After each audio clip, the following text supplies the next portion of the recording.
있는 순간부터는 우리는 새로운 사람이 되는 것입니다. 새 사람들에게는 요구되어지는 그런 삶이 있습니다. 정인의 삶이지요. 그래서 오늘 골로새서 4장 이제 어느덧 달려와서 2절부터 6절까지 오늘이 본론의 마무리 대목이지요. 다음 시간까지만 하면 골로새서가 이제 전체가 마무리되어집니다. 바울의 마지막 권면들이라고 볼 수가 있습니다. 이 말씀은 우리 성도들에게 주신 귀한 말씀인 것입니다. 교회의 지도자들과 앞선 선배들을 위해서 교회 지체들, 우리 교회의 공동체원들, 성도들이 무엇을 해야 할까? 특별히 우리가 전쟁터로 나가는 군인들을 생각해 보게 되어집니다. 세상은 영적인 전쟁터와도 같죠. 그래서 전쟁터로 나가는 군인이 갖추어야 할 필수품이 있지 않겠습니까? 옛날에는 활과 화살, 방패 이것이 기본이었고 거기에다가 창이나 또 다른 어떤 무기를 장착할 수가 있겠지만 오늘날에는 총칼을 같이 이렇게 준비하고 그 다음에 탄창을 준비를 하게 되어지고 완전 무장을 하게 되어지는 것입니다. 요즘은 드론을 또 무기 삼아서 준비를 하는 그런 시대가 되었는데요. 전쟁 이야기를 계속하자고 하는 것이 아니라 영적인 전쟁터로 나아가는 우리들에게도 필수 무기가 준비되어야 된다. 저는 그것을 오늘 본문에서 그렇게 발견하게 되었습니다. 첫 번째는 바로 기도의 무기, 두 번째는 바로 소통의 무기다. 이 두 가지를 말씀을 드리려고 합니다. 기도의 무기를 오늘 우리가 준비하기를 사도 바울은 우리에게 권면하고 있습니다. 기도는 이 성도들의 특권입니다. 불신자들은 절대로 기도할 수가 없습니다. 불신자들의 기도는 기도를 해도 하나님께서 듣지를 않습니다. 그렇죠? 안 들어요. 타 종교의 간절한 부르짖음을 우리 하나님은 들으실까? 저는 기도는 예수 그리스도와 함께 예수의 십자가의 피로 깨끗함을 씻음을 받고 부활의 주님을 신뢰하고 믿는 다시 살아난 다시 태어난 새 사람의 의무이고 특권이고 책임이라고 생각을 하는 것입니다. 그러면은 오늘 사도 바울은 이 기도의 무기를 어떻게 장착해야 할 것인가? 기도를 어떻게 하라고 요청하고 있습니까? 첫 번째로 기도는 계속하라 이렇게 말합니다. 기도의 지속성을 이야기하죠. 지속적인 기도. 이것은 멈추지 않는 기도를 말하지요. 그런데 이 기도는 다시 말하면은 끈기 있는 기도를 의미할 수가 있습니다. 끈질긴 기도. 여러분, 끈질긴 기도는 바로 기분 좋을 때만 하는 그런 기도가 아닙니다. 군인이 보초를 그 자리에 항상 서 있듯이 항상 그 자리에 서서 있는 그런 자세가 바로 끈질긴 기도하는 모습이지요. 그런데 한번 생각해 보십시오. 어떻게 해야 끈질긴 기도를 할 수 있을까? 정말 끈질긴 기도는 주님과 깊은 교제 관계에 들어가야 재미있게 할 수가 있는 거예요. 사람이 말을 해도 뚝뚝 끊어지는 사람들이 있지 않아요? 이렇게 대화가 연결되지 않아요. 끊어지면은 참 저 사람이 무슨 이야기를 하는지 몰라요. 그런데 평소에 교제가 깊어지면은 끈질긴 기도, 계속된 기도를 할 수가 있어요. 그리고 또 한편으로는 생각해 보았어요. 마음속에 간절함이 있으면요. 우리 마음속에 정말 진정성이 있고 간절함이 있으면 지속적인 기도를 할 수 있다고 생각합니다. 뿐만 아니라 우리 속에 정말 중요한 목적이 우리가 있다면 목적 중심의 기도를 하게 되어지면 지속적인 기도를 할 수 있는 줄 믿습니다. 사랑하는 성도 여러분, 우리 모두가 다 목적 중심, 간절함, 그리고 주님과 교제 속에서 지속적인 기도할 수 있는 성도 되기를 주의 이름으로 축원합니다. 기도의 두 번째 자세는 깨어있는 자세로 기도를 하라 이렇게 말씀하고 있습니다. 영적으로 깨어있는 기도를 하라고 하는 것이지요. 이 부분은 좀 우리가 이해를 할 필요가 있습니다. 깨어있다는 것은 정신을 차리고 또 집중하여서 생각을 흐트리지 말고 그렇게 해야 된다는 것입니다. 깨어있는 기도는 성령 안에서 드리는 그런 기도입니다. 깨어있는 기도는 중언부언하지 않는 기도입니다. 주기도민원이나 사도 바울이 가르친 기도의 모범을 따라서 그렇게 하는 그런 기도들은 정말 깨어있는 그런 모습이죠. 정욕적이고 자기중심적인 그렇게 기도하는 모습이 아니라 성령 충만한 상태를 유지하는 그런 기도를 뜻한다라고 생각할 수가 있겠습니다. 깨어있는 것.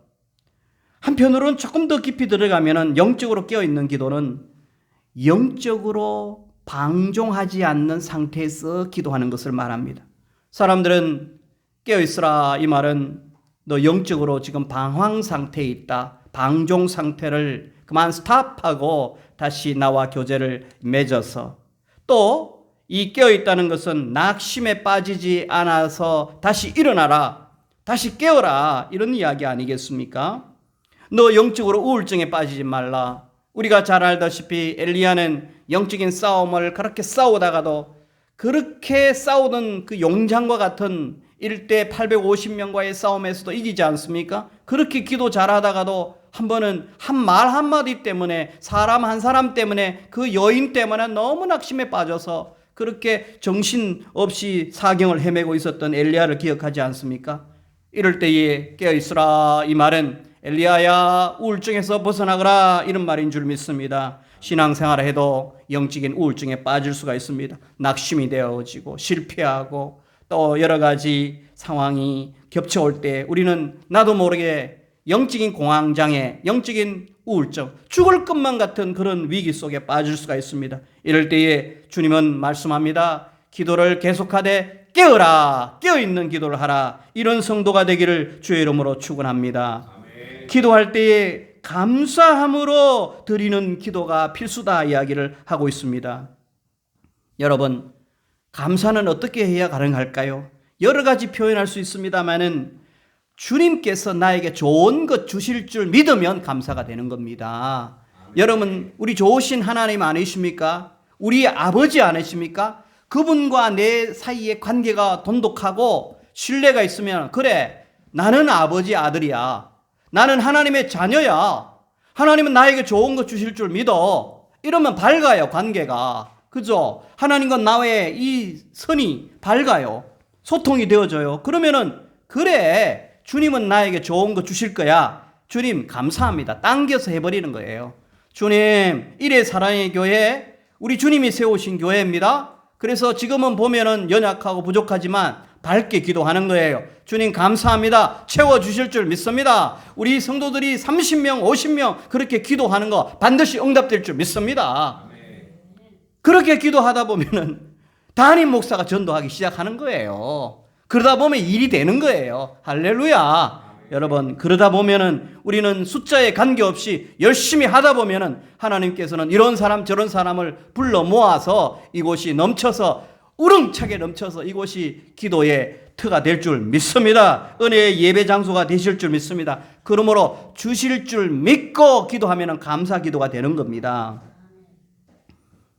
책을 읽어보니까 또 표현을 보니까 찾아보니까 감사 없는 기도는 어떤 영적인 빚독 촉장이랍니다. 여러분, 감사 없이 하나님께 기도하면은 빚쟁이가 가서 빚 도초하는 것처럼 하나님 주세요, 하나님 주세요 이러면은 영적인 빚독 촉장이네. 얼마나 표현이 재미있던지요. 그리고 이 원망의 탄성이 된대요. 그리고 이 자기 만족의 웅변이 된다는 거네요. 원망의 불평의 이기적인 하소연, 이런 기도가 바로 감사 없는 기도래요. 근데 감사를 하게 되어지면은 바로 우리 하나님께서 우리에게 은혜를 베풀어 주신다. 자기 만족이 아니라 감사를 하게 되어지면은 하나님 기뻐하시는 기도. 따라서 기도는 무기인데 깨어서 지속적으로 감사를 섞어서 그렇게 하는 기도를 우리가 정인된 삶 속에서 꼭 필수 요소로 우리가 잘 다듬어진 무기로 활용해야 될 줄 믿습니다. 그렇다면은 우리가 3절 4절에서 기도하는 내용에 대해서 우리에게 이야기합니다. 기도는 왜 하느냐? 효과적인 전도를 위해서. 그래서 거기에 보면은 사도 바울은 감옥 속에서 웬만한 사람들은 자기 감옥 속에서 뭐 5년, 10년 그렇게도 아니에요. 완전히 언제 무기한의 무기수로 그런 복음 전하다가 감옥 속에 들어간 것 아닙니까? 그죠? 사도 바울이. 그렇다면은 평범한 사람들은 하나님 빨리 감옥문을 열어주세요. 이렇게 기도했을 거예요. 그런데요, 사도 바울은 오늘 보니까 놀라운 표현이 나옵니다. 3절 4절 보니까요, 전도할 문을 열어주옵소서.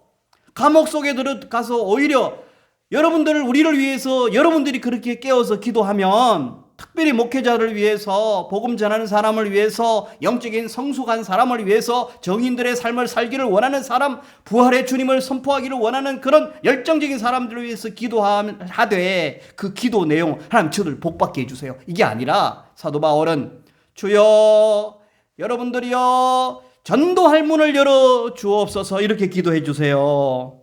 이것이 첫 번째 기도입니다. 그리고 그리스도의 비밀을 말하는 사람이 되게 하여 주옵소서. 그리스도의 비밀이 무엇입니까?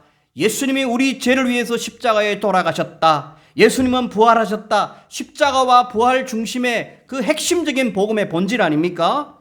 여러분 저를 위해서 기도할 때도요, 여러분들 이렇게 기도할 때 하나님, 우리 목사님 하나님의 그 말씀 본질을 가지고 복음을 명확하게 전하는 목회자가 되게 해 주옵소서. 이것이 성경적 기도 아닙니까? 그죠? 여러분, 김 목사님이, 담임 목사님이, 그리고 우리 형제 자매들이 정말 효과적인 전도할 수 있도록 주여 도와주옵소서. 그리스도의 비밀을 담대히 말할 수 있도록 도와주옵소서. 이렇게 기도할 수 있기를 주의 이름으로 축원합니다. 정리합니다. 기도를 어떻게 해야 합니까? 여러분 기도를 어떻게 하고 있습니까? 적용해 보세요. 간헐적으로 기도합니까? 숨 쉬듯이 지속적으로 하라고 도전합니다. 여러분 지금 낙심하고 있습니까? 기도해도 안 돼. 이렇게 합니까? 성령님은 깨어나세요 라고 여러분을 도전합니다. 여러분 기도할 때 빚독촉정만 가지고 이것 주세요 저것 주세요 이렇게 기도합니까? 건강 주세요. 이 수준에 머문다면 감사를 섞으라는 겁니다. 감사로 바꾸시는 여러분 되시기를 바랍니다.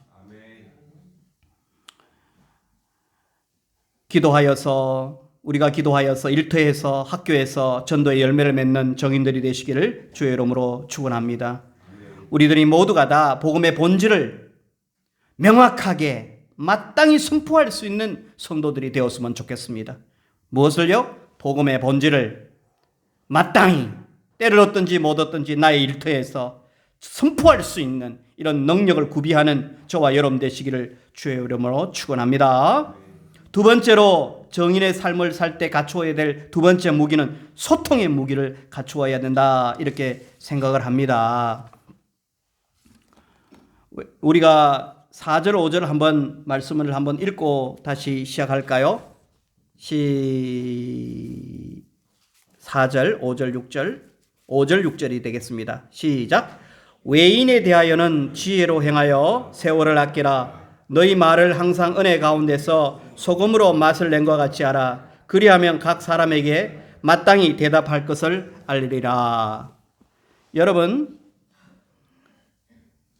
2절부터 이 5절까지 4절까지는 이제 묶을 수 있는 게 기도잖아요. 기도하고 전도하고도 엮여져 있고요. 그죠? 그러면서 조금 언어가 표현이 또 조금 다른 결로 말씀하고 있습니다. 다른 결이에요. 결이 달라요. 냄새가 달라요. 색깔이 달라요. 외인에게 대하여는 이렇게 말씀하고 있습니다. 앞에서는 기도를 계속하고 이 말은 너희들이 신앙생활을 할 때 내부적으로 그렇죠? 그렇게 내적으로 영적인 훈련을 하고 신앙생활을 할 때라고 한다면 이제는 바깥 세상에 나아가서 외인이라고 하는 것은 아웃사이드의 사람이라고 볼 수 있죠. 내부의 사람들이 아니라 우리는 어차피 성도들끼리만 모여서 사는 그런 공동체는 아니지 않습니까? 우리가 사는 세상에는 믿지 않는 불신자들이 수두룩한 그곳에 가서 산다는 것이지요. 그래서 불신자들과 함께 살아갈 때 이런 말입니다. 외인들, 세상에서 만나는 사람들, 밖에 있는 사람들, 좀 더 구체적으로 말하면 비크리스찬들, 복음을 한 번도 듣지 않은 사람들이라고 해석해도 무리가 없겠습니다. 그런 사람들에게 지혜로 행하라. 저는 이 지혜로 행하라 이 표현을 좀 골로새서를 전체를 생각하면서 성경 속에서 한번 해석해 보고 싶어요. 이 골로새 성도들이 지혜가 없었다 이 말은 좀 기분 나쁠 소리가 되겠지만은 여러분, 그들은 복음을 듣고 복음의 구심점을 꽉 붙들어야 되는데 그들은 예수님으로는 좀 부족해? 라고 하는 생각을 가졌더랬습니다. 그리고 예수님으로만 충분해? 라고 하는 생각에 대해서 밑걸림을 당했어요. 빼앗겼어요. 그렇죠? 그래서 그 마음의 중심이 조금 흔들흔들 거렸어요. 따라서 지혜로 행하라 이 말은 고린도 성도들아, 특별히 너희들은 빠져들지 말라. 이해가 되십니까? 세상의 사람들, 이단과 거짓 선지자들의 그들의 말에 속지 말라는 겁니다. 이게 지혜라는 겁니다. 다른 말로 말하면 중심을 지켜라. 믿음의 중심, 무게 중심, 하나님 사랑, 이웃 사랑, 우리의 믿음의 삶은 성령의 삶으로 살아가야 된다. 이게 지혜입니다. 섬김의 삶을 살아라. 이런 삶이죠. 그러므로 성령으로 살아가고 성령 충만한 그런 삶을 살아내야 되는 것이 바로 지혜로 행하는 삶입니다. 한편으로 이 지혜롭게 행하라 이 말은 이 골로새서의 말씀에 근거하면 무게 중심을 지키고 빠져들지 말고 중심을 지키면서 성령 충만한 삶을 살아라 라고 하는 말씀도 되겠지만은 또 세상 사람들을 대할 때 너희들이 먼저 믿었다고 복음을 가졌다고 그들이 아직도 외인이라고 하나님의 자녀 아니라고 그들을 은근하게 무시하는 삶의 태도를 보여서는 안 된다. 그리고 그들에게 배타적인 사람이 되어서는 안 된다. 또한 그들을 무례하게 대하여서는 아니 된다.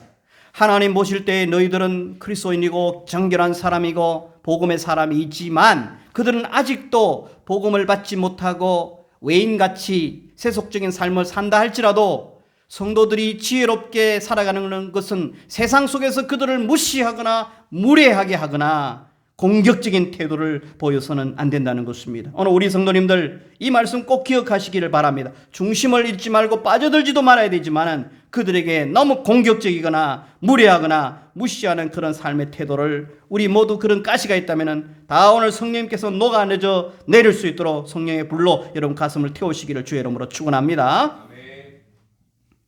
그러면서 세월을 아껴라. 세월을 아껴라. 여러분 이 세월을 아낀다는 이 말씀 어떻게 생각하십니까? 세월을 아낀다. 우리가 이 시간이라고 하는 것은 창세기 1장을 보면 처음부터 하나님은 영원 전부터 계셨고 영원까지 하나님은 영원하세요. 그 속에 1일이라고 하는 나를 창조한 욤이라고 하는 나를 창조한 것은 하나님이세요. 하나님이 일하기 시작하신 그때부터 사람들을 향하여서 이 세상에 하나님이 액션을 취하는 그 순간부터 1일이 되는 거예요. 24시간이 정해지고 시간이 정해지는 거예요. 시간의 창조자는 하나님이십니다. 공간의 창조자도 하나님이십니다. 여러분 믿습니까? 믿어야 됩니다. 그렇죠? 시간은 그렇게 되어진 겁니다. 그래서 1일, 2일, 3일부터 6일까지 하나님 열심히 일을 하셨습니다. 그리고 7일은 안식하셨습니다. 잘 쉬는 것도 이것이 바로 세월을 아끼는 삶의 태도이고 또 잘 쉬고 열심히 일을 하는 것. 따라서 세월을 아낀다는 것은 그렇게 많은 나날들이 있지만 너희 인생을 헤아려 보라는 겁니다. 잠언이라든지 전도서를 바라봐도 우리의 세월 살아가는 삶은 하나님은 영원하지만 우리의 인생은 어차피 영원하지만 이 땅에 사는 삶은 제한적이에요. 하나님께서는 우리는 다는 몰라도 어떤 사람은 70년, 어떤 사람은 80년, 어떤 사람은 100년, 제한된 시간. 여러분, 우리가 150년, 200년 살고 싶지만 그렇게 살 수는 없어요. 세월을 아끼라는 그 말 속에 너희들의 생명은 제한적이라는 거예요.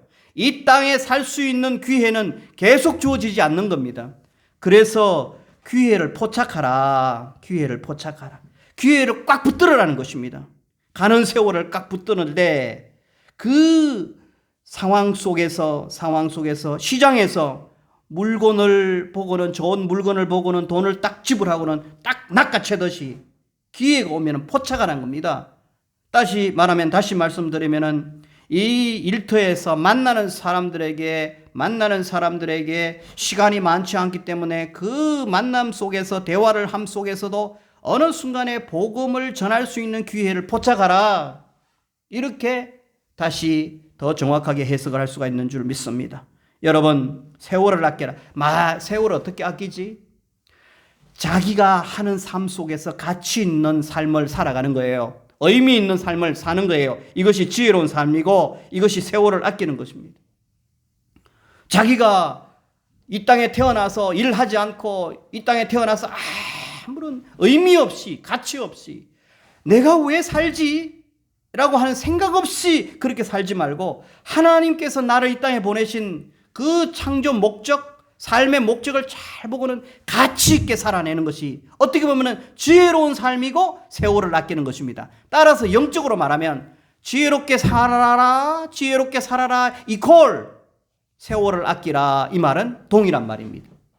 그 중에서 가장 중요한 것은 여러분, 우리 하나님께서 그렇게 우리에게 은혜를 베풀어 주시고 또 하나님께 우리에게 기회를 주셨을 때에 그 중에서 너희들이 정인의 삶을 살되 복음을 잘 포착해서 전하여라, 이렇게 말씀하는 말씀으로 해석하면 되겠습니다. 그런데 우리가 이 땅에 그렇게 지혜롭게 살고 세월을 아끼면서 사는데 말에 있어서 이제 말을 어떻게 해느냐, 은혜롭게 하라, 이렇게 마지막으로 이야기합니다. 말을 은혜롭게. 자, 여러분, 요 대목을 좀 은혜롭게라면 카리스, 은혜, 선물이라고 하는 것이죠. 여기에서 조금 더 해석을 이렇게 들어갑시다. 하나님이 우리를 구원하실 때 은혜로 구원하셨습니다. 맞습니까? 하나님께서 은혜로 우리를 구원하셨습니다. 그런데 여러분이나 저나 하나님이 구원하셨을 때요, 하나님께서 몽둥이를 때려가면서 그렇게 구원하지 않았어요. 기다려 주셨어요. 아멘입니까? 하나님은 인내하셨습니다. 그런데 여기서 깨달을 수 있는 것은 굉장히 친절하셨습니다. 하나님은 굉장히 우리를 친절하게 대하여 주시면서 우리를 그리스도께로 인도하셨습니다. 오랫동안 참으시면서 인내하시면서, 그래서 하나님의 그 은혜를 우리가 묵상한다면 우리는 인내하면서 그리고 친절하면서도 매력적으로 그리고 품격 있게, 여러분 한 분 한 분을 구원할 때 하나님은 강제로 코 끼어서 이 낚시할 때 낚시바늘로 코를 껴서 탁 낚아채서 그렇게 막 아프게 막 당겨서 그렇게 오게 하지 않았어요. 굉장히 품격 있게, 굉장히 매력적으로. 따라서 우리가 외인을 대할 때, 믿지 않는 사람을 대할 때 무시도 하지 말아야 되고 비판도 하지 말아야 되고 공격도 하지 말아야 되는 것처럼 그들을 대할 때 긍정적인 언어는 뭡니까? 여러분들이요, 외인을 대할 때 매력적으로 대하세요. 품격 있게 대하세요. 그리고 인내하면서 그렇게 대하십시오. 우리 이런 성도가 되기를 주의 이름으로 축원합니다. 따뜻하게 대하세요. 마치 탕자가 돌아올 때 그 아버지의 마음, 목자의 심정처럼 그렇게 대하는 그런 모습을 우리가 생각하고 매 순간 기도한다면 그렇게 되어질 줄 믿습니다. 마지막으로요, 참 재밌는 표현이 나오는데요. 6절 말씀인데요. 다시 한번 더 읽어봅시다. 시작. 너희 말을 항상 은혜 가운데 무엇으로? 소금으로 맛을 냄과 같이 하라. 그리하면 각 사람에게 마땅히 대답할 것을 알리라. 여기에 소금이 들어갑니다. 음식 자체는, 모든 음식 자체는 그냥 두면 밍밍합니다. 맛이 없습니다. 소금이 들어가면요, 소금의 두 가지 요소를 우리가 좀 묵상해 볼 수가 있는데요. 소금은 부패 방지, 그리고 간을 맞추어 준다. 맞죠? 부패를 방지하는 겁니다. 그리스도인들의 말은